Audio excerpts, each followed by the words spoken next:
Hello everyone, welcome to the study close. My name is Prashant Mishra. इस lecture में हम देखने जा रहे हैं एक नई स्टडी के बारे में जो रेमडेसिविर और टोसिलिजुमैब को लेके है। ये दोनों ड्रग्स कोविड 19 के ट्रीटमेंट में काफी इफेक्टिव पाए गए हैं, यही एक नई स्टडी बताती है। आपने देखा होगा कि खासकर सेकेंड वेव के टाइम पे ये दोनों ड्रग्स की अवेलेबिलिटी बिल्कुल कम हो गई थी। ब्लैक मार्केटिंग भी काफी शुरू हो गया था, 1-1 लाख रुपए पर डोज तक की ब्लैक मार्केटिंग देखी गई थी। तो नई स्टडी क्या बताती है, हम इसको देखते हैं। KEM हॉस्पिटल मुंबई में है, उसने ये ऑब्जर्वेशन स्टडी किया है और ऐसा स्टडी करके क्या पाया है कि जिन पेशेंट में ये दोनों में से कोई एक ड्रग या दोनों ही ड्रग्स दिए गए, उनका सर्वाइवल रेट 464% था। लेकिन अगर किसी को ये ड्रग अवेलेबल नहीं हो पाया तो उनका सर्वाइवल रेट जस्ट 34% ही पाया गया। अलग अलग अगर हम बात करें तो अलग अलग जिनको सिर्फ रेमडेसिविर दिया गया वो 66% उनमें डिस्चार्ज का रेट था।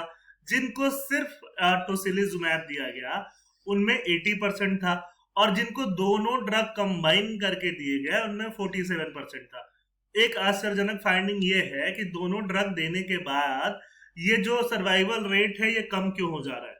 तो इससे आप ये सोच सकते हो कि दोनों ड्रग उनको ही दिया गया होगा जो ऑलरेडी बहुत क्रिटिकल कंडीशन में होंगे।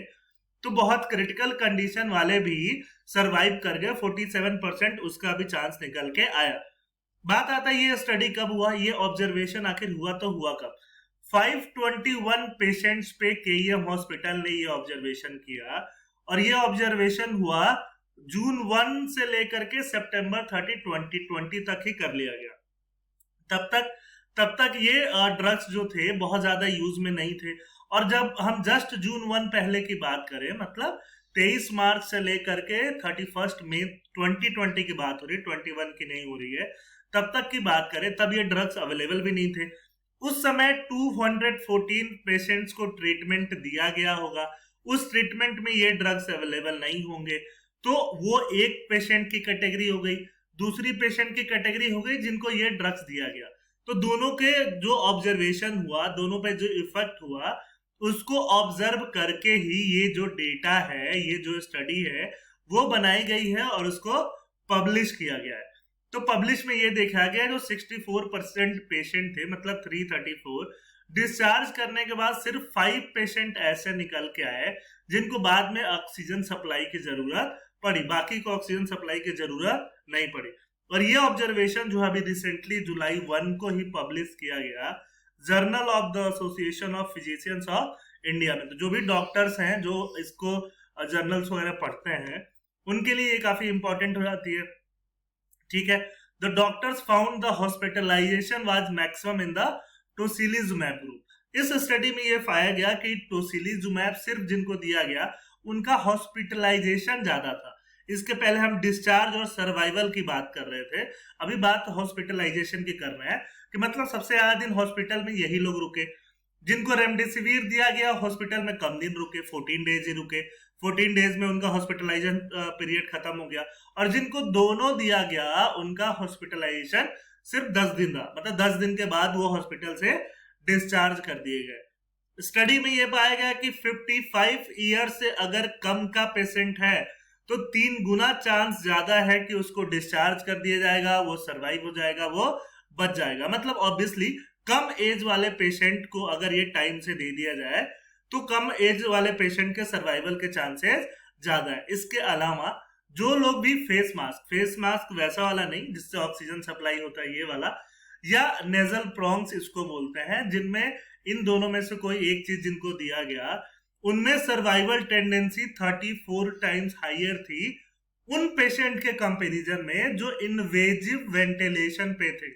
इन्वेजिव वेंटिलेशन का मैंने यहाँ पे फिगर नहीं दिया है, मे बी बिकॉज बहुत लोगों को वो ऑफेंसिव थोड़ा लग सकता है, डिस्टर्बिंग लग सकता है। इन्वेजिव वेंटिलेशन मतलब कि वेंटिलेशन जिसमें सर्जरी करके वेंटिलेशन को कराया जाता है पेशेंट्स में, या तो गले से या तो मुंह से या तो कहीं और से सर्जरी करके आपको वेंटिलेशन पे रखा जाता है। तो उन पेशेंट के कंपैरिजन में इन पेशेंट में सर्वाइवल जो था 34 टाइम्स हायर पाया गया, ये ऐसा ये स्टडी कहती है। मोस्ट ऑफ द फैक्टर जो है वो टोसिलिजुमैब ग्रुप पे लागू नहीं होते हैं, ऐसा ये स्टडी कहती है। और स्टडी ये भी कहती है कि अगर अप्रोप्रिएट टाइम पे अगर दे दिया जाए तो सर्वाइवल के चांसेस बढ़ जाते हैं।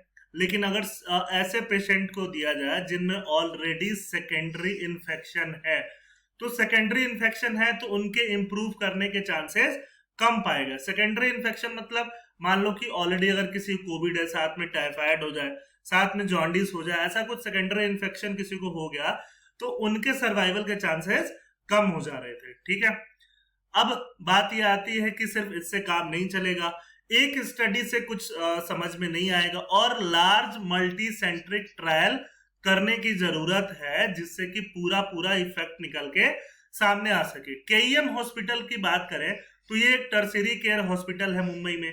तो यहाँ पे जो पेशेंट मैक्सिमम ऑब्जर्व किए गए वो जनरली 55 ईयर एज के ऊपर वाले ही थे, जिसमें 62% मेल थे, डायबिटिक 41.8% थे और हाइपरटेंशन वाले 42.4% थे। तो ऑब्वियसली कोमॉर्बिडिटीज वाले पेशेंट्स पे ये ट्रायल किए गए और ये अच्छा रिजल्ट इनको देख के सामने देखने को मिला। अगर और अलग से क्लिनिकल ट्रायल किए जाए और उससे डेटा वगैरह निकाला जाए तो आगे फ्यूचर में किस पेशेंट को कब इन ड्रग्स की रिक्वायरमेंट पड़ेगी ये चीजें सामने निकल के आ सकती है। ठीक है, इस लेक्चर में इतना ही। बाकी हमारी इंटरनेशनल ऑर्गेनाइजेशन की सीरीज रोज शाम को 6 बजे हम लेके आते हैं, उसको आप जरूर देखें। हमारा चैनल सब्सक्राइब करें और ऐप डाउनलोड करें। थैंक यू, जय हिंद।